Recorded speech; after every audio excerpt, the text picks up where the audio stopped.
Hello all of you, my name is Anupriya and I welcome you all on AP education. मैं आपको AP education पर NCERT class 7 पढ़ा रही हूँ, जिसके चलते हम आज पढ़ेंगे chapter number 7 of class 7th, transportation in animals and plants. लेकिन उससे पहले अगर आपने चैनल को सब्सक्राइब नहीं किया है तो प्लीज़ सब्सक्राइब करें और हर क्लास के नोटिफिकेशन के लिए बेल आइकन को प्रेस करें। So let's start today's class. Transportation system in animals and plants. We know that all living organisms like plant and animal need food, oxygen and water so that they can survive. हम जानते हैं कि सभी living organisms, चाहे वो plant हैं चाहे से एनिमल्स हैं, उनको क्या चाहिए? उनको फूड चाहिए, वाटर चाहिए और ऑक्सीजन चाहिए सर्वाइव करने के लिए। These elements need to be delivered to their body parts so that they can function. ये सारे के सारे elements that is food, oxygen and water वो डिलीवर होने चाहिए उनके सभी बॉडी पार्ट्स को, तभी क्या कर पाएंगे? वो फंक्शन कर पाएंगे सभी body parts. Hence all living organism need a transport system in their bodies. इसलिए सारे के सारे लिविंग ऑर्गेनिजम्स को अपनी बॉडी के अंदर एक ट्रांसपोर्ट सिस्टम चाहिए, ऐसा ट्रांसपोर्ट सिस्टम जो कि सभी बॉडी पार्ट्स को न्यूट्रिएंट्स सप्लाई कर सके। ह्यूमन सर्कुलेटरी सिस्टम, ह्यूमंस के अंदर वो क्या है? सर्कुलेटरी सिस्टम है जो कि क्या करता है? ट्रांसपोर्ट का काम करता है। ट्रांसपोर्टेशन सिस्टम ह्यूमंस के अंदर सर्कुलेटरी सिस्टम है। The circulatory system is a transport system of human body which consist of a network that supply food, water, oxygen and other substances through out the body. जो humans के अंदर circulatory system है वो क्या है? एक network का बना हुआ है। एक नेटवर्क है। नेटवर्क किसका है? ब्लड वेसल्स का नेटवर्क होता है जो कि क्या सप्लाई करता है हर बॉडी पार्ट को? फूड, वाटर, ऑक्सीजन और दूसरे जो भी एसेंशियल जो सब्सटेंसेस होते हैं वो सभी बॉडी पार्ट्स को ट्रांसपोर्ट करता है human circulatory system. The main parts of circulatory system are blood, blood vessels and heart. Human circulatory system के जो मेन पार्ट है वो क्या है? ब्लड है, ब्लड वेसल्स है एंड हार्ट है। ब्लड क्या होता है? Blood is a red colour fluid that flows in our body through the blood vessels. Blood जो है वो एक रेड कलर का फ्लूइड होता है जो कि हमारे ब्लड वेसल्स के अंदर फ्लो कर रहा है। और ब्लड वेसल्स क्या है? हर बॉडी पार्ट के अंदर फैली हुई है ब्लड वेसल्स नेटवर्क की तरह से। और ब्लड जो होता है वो एक रेड कलर का ऐसा फ्लूइड होता है जो ब्लड वेसल्स के अंदर फ्लो कर रहा होता है। Function of blood. The blood act as a medium of transportation of essential substances throughout our body such as oxygen and nutrients. Blood क्या करता है? ब्लड जो है वो ट्रांसपोर्टेशन सिस्टम का काम करता है, ट्रांसपोर्टेशन मीडियम का काम करता है। किसको ट्रांसपोर्ट करेगा? एसेंशियल सब्सटेंसेस को जो हमारी बॉडी में रिक्वायर्ड होते हैं, जैसे कि ऑक्सीजन है, न्यूट्रिएंट्स है। इसको ब्लड जो है वो ट्रांसपोर्ट करेगा डिफरेंट बॉडी पार्ट्स को, ताकि डिफरेंट बॉडी पार्ट्स अपना फंक्शन कर सकें। Blood carries oxygen from lungs and transport it to different cells of body. Blood क्या करेगा? लंग्स से ऑक्सीजन ले लेगा और डिफरेंट पार्ट ऑफ बॉडी जो है उनको ऑक्सीजन ट्रांसपोर्ट कर देगा। ब्लड जो है वो लंग्स से ऑक्सीजन ले लेगा। हमें पता है, हमने एल्वियोलाई पढ़ा था, एल्वियोलाई से ब्लड क्या करता है? ऑक्सीजन लेता है, रेस्पिरेशन में हमने पढ़ा था। और वो जो ऑक्सीजन है वो हर एक बॉडी के टिश्यू को, हर एक सेल को ब्लड सप्लाई कर देगा। The blood also carries waste material to kidney which filter the blood. हमारी किडनीज जो होती हैं वो वेस्ट मटेरियल को क्या करती हैं? फिल्टर करती हैं, ब्लड को फिल्टर कर रही होती हैं और वेस्ट मटेरियल को वो ले लेती हैं। तो ब्लड जो है वो वेस्ट मटेरियल किडनी को सप्लाई कर रहा होता है। The small intestine digest the food and absorb its nutrients. Small intestine क्या करती है? फूड को तो डाइजेस्ट कर लेती है और उसके जो भी न्यूट्रिएंट्स होते हैं, एसेंशियल न्यूट्रिएंट्स, उनको एब्जॉर्ब कर लेगी। अकेली स्मॉल इंटेस्टाइन डाइजेस्ट नहीं करती, पहले बक्कल कैविटी में डाइजेस्ट होता है, फिर स्टमच में होता है, फिर स्मॉल इंटेस्टाइन में सबसे ज्यादा फूड डाइजेस्ट होता है। और स्मॉल इंटेस्टाइन क्या करेगी? डाइजेस्टेड फूड जो होता है उसको एब्जॉर्ब कर लेगी। These nutrients are provided to all parts of body through blood. अब जो स्मॉल इंटेस्टाइन के अंदर फूड था उसको क्या किया गया? एब्जॉर्ब कर लिया गया। अब वो जो ग्लूकोज होता है उसको क्या करेगा? ब्लड हर एक बॉडी पार्ट में उसको सप्लाई करेगा। The blood also protect the body from losing blood by forming a blood clot at the place of injury. Blood जो है वो रोकता है किसको? अपने आप को लूज होने से। कैसे? अगर हमें कहीं पे इंजुरी हो गई तो वहां पे ब्लड क्या होता है कि ब्लड क्लॉट हो जाता है, ब्लड का एक थक्का बन जाता है।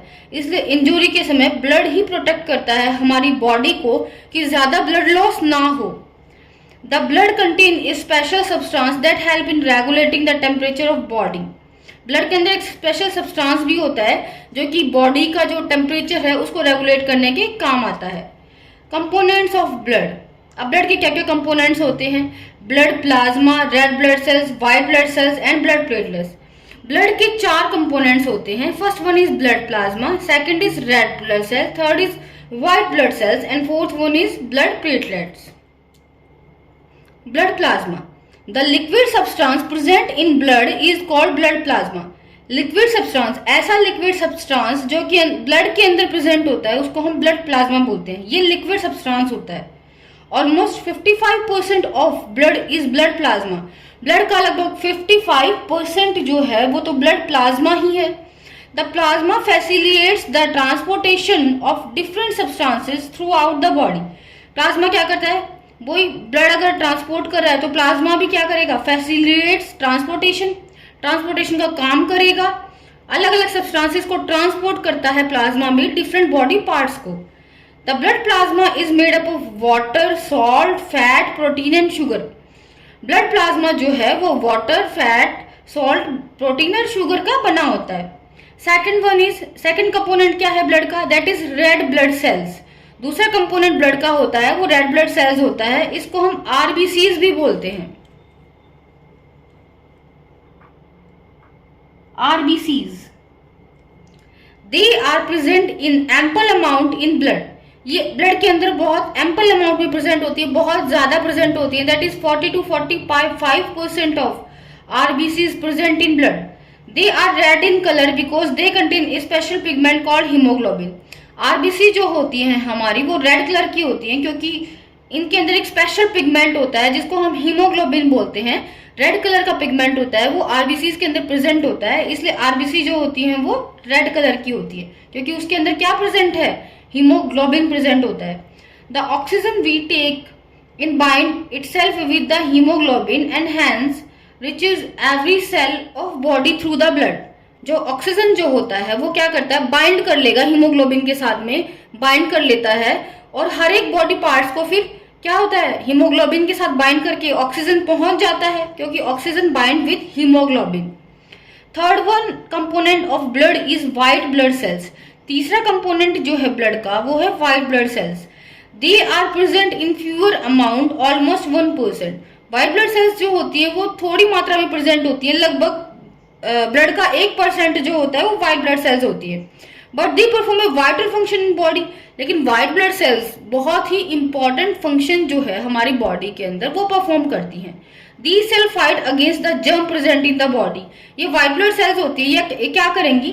फाइट करेंगी जर्म्स के साथ में, जो हमारी बॉडी में प्रेजेंट होता है उन जर्म्स के साथ व्हाइट ब्लड सेल्स फाइट करती हैं। व्हाइट ब्लड सेल्स जो होती हैं हमारी बॉडी में 1% ही होती हैं, लेकिन ये बहुत ही एक इंपॉर्टेंट फंक्शन परफॉर्म करती हैं। That is they fight with germs present in our body. हमारी बॉडी में जितने भी जर्म्स होते हैं उनके साथ क्या करेंगी? ये फाइट करेंगी। Fourth component of blood is blood platelets. These are the cell that help in formation of blood clot. ये वो सेल्स होती हैं जो कि ब्लड क्लॉट करती हैं।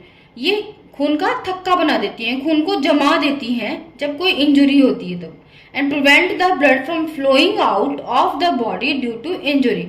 और ब्लड जो है वो फ्लो आउट ना हो अगर कहीं पे इंजुरी हो गई मान लो, और अगर ब्लड प्लेटलेट्स नहीं होंगी तो खून बहता ही जाएगा, खून नहीं रुकेगा। लेकिन ब्लड प्लेटलेट्स क्या करती हैं? उस खून का थक्का बना देती हैं, ब्लड क्लॉट बना देती हैं, इसलिए ब्लड जो है वो इंजुरी के टाइम पे बहने से रुक जाता है। ब्लड वेसल्स, सेकेंड पार्ट जो है ट्रांसपोर्टेशन में वो आता है ब्लड वेसल्स।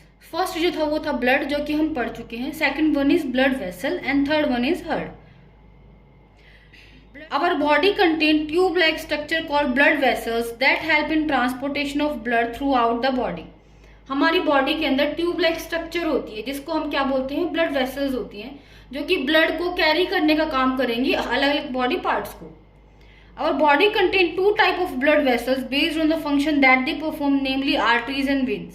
हमारी बॉडी के अंदर दो तरह की ब्लड वेसल्स होती हैं, जिसको बोलते हैं हम आर्टरीज और वेन्स। इनका जो नेम है उनके फंक्शन के अकॉर्डिंग नेम है, that is arteries and veins.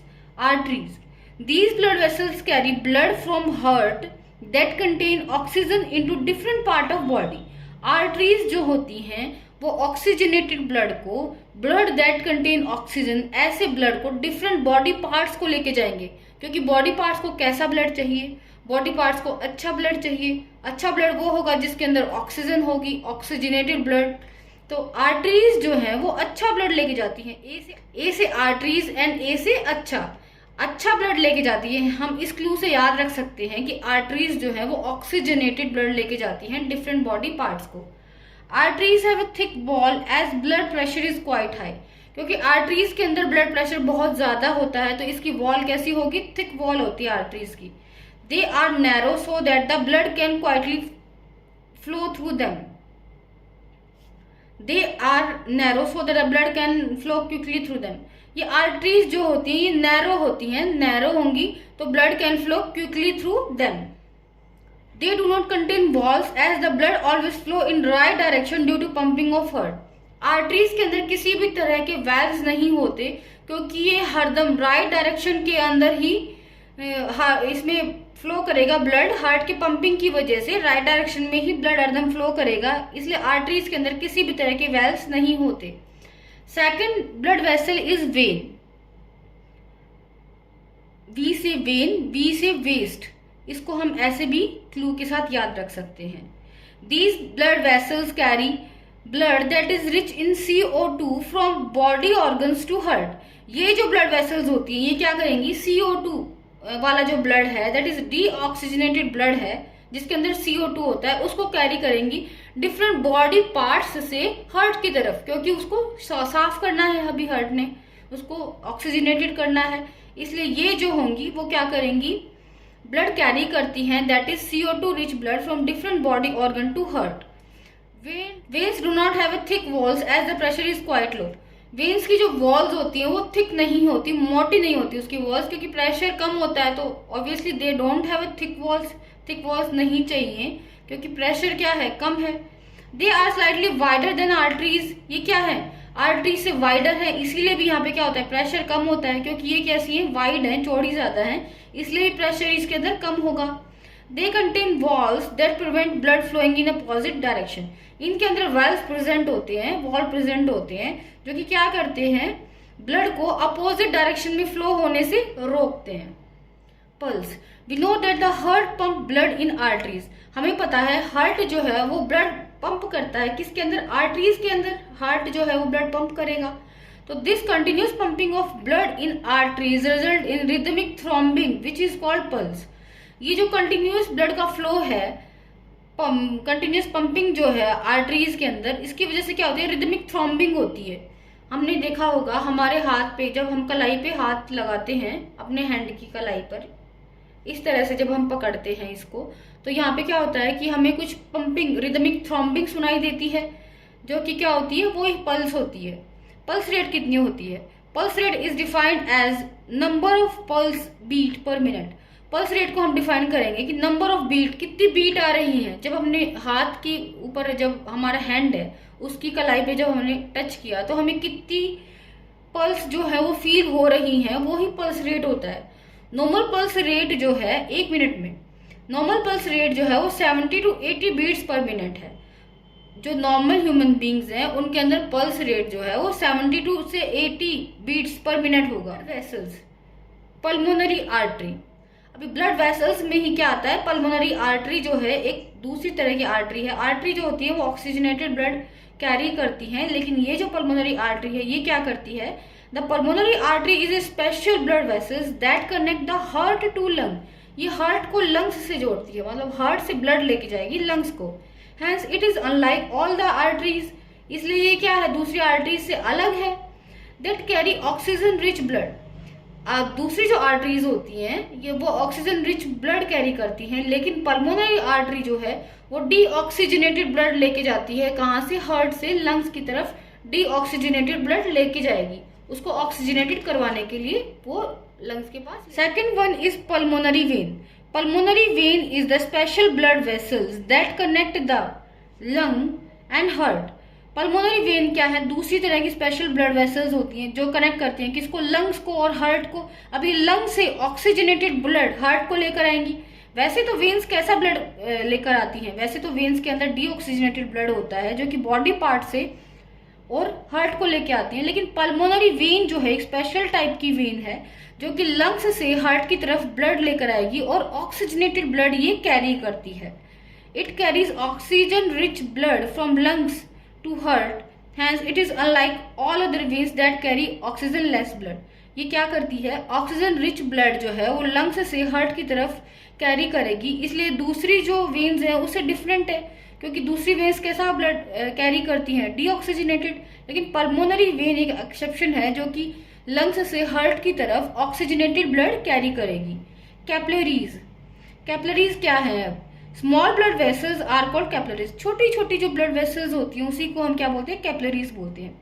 The arteries divide themselves into capillaries. Arteries होती हैं जो कि हार्ट से अच्छा ब्लड लेकर आ रही होती हैं, ऑक्सीजनेटेड ब्लड लेकर आ रही होती हैं, वो क्या करती है? अपने आप को कैपिलरीज में डिवाइड कर लेंगी, बहुत सारी छोटी छोटी कैपिलरीज में, which then deliver oxygenated blood, जो कि डिफरेंट टिश्यूज के अंदर जाएंगी। कैपिलरीज डिफरेंट सेल्स के अंदर जाकर के क्या करेंगी? उनको ऑक्सीजनेटेड ब्लड उनको देंगी। Then these capillaries take up deoxygenated blood from the tissue to veins. फिर क्या करती हैं? ये डीऑक्सीजनेटेड ब्लड जो होंगी वो टिश्यू से ले लेंगी और वेन्स के अंदर आके डीऑक्सीजनेटेड ब्लड को छोड़ देंगे।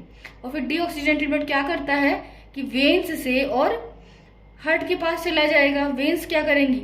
वेन्स जो है वो डिफरेंट बॉडी पार्ट्स से हार्ट के पास डीऑक्सीजनेटेड ब्लड को लेकर जाएंगी। This was all about today's class. I hope you understand all the concept which I was trying to teach you. अगर आपको क्लास अच्छे से समझ आ गई है तो प्लीज़ चैनल को लाइक, शेयर एंड सब्सक्राइब करें। और अगर कुछ भी समझ नहीं आया है तो प्लीज़ कमेंट सेक्शन में बताएं कि क्या चीज़ समझ नहीं आई है। Thanks for watching.